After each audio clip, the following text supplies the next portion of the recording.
I'm Alie, I'm 14. I gave my life to God a couple of months ago. I never would have thought that coming from a broken family that I'd be here today alive and breathing and getting baptized. I never really had like a dad figure in my life other than my grandfather, because my dad he acted like he didn't own me, so it was very hard growing up without a dad and just a mom.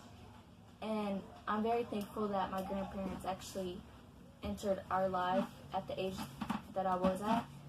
And even though it was like extremely hard, I was raised in a church to believe in God, Father, the Son, and the Holy Spirit. And I did, and it also felt like he wasn't there watching over me, listening to my prayers and stuff like that.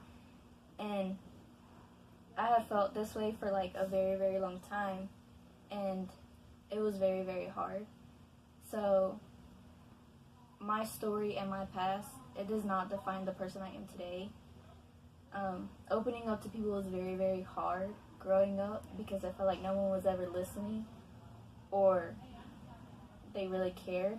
So I felt like no one was ever there. And I was about 12 or 13 when my mom really had to go take me to the hospital in Cartersville because I was going to take my own life. And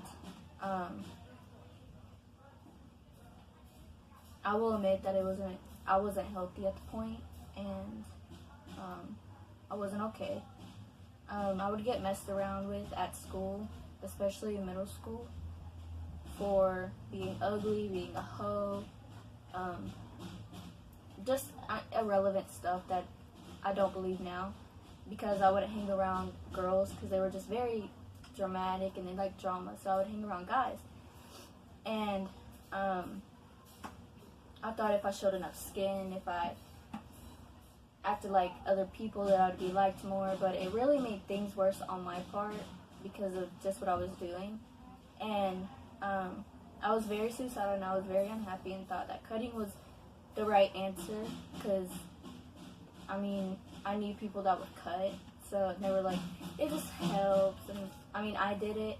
I felt like it helped. It didn't. It just made things a lot worse.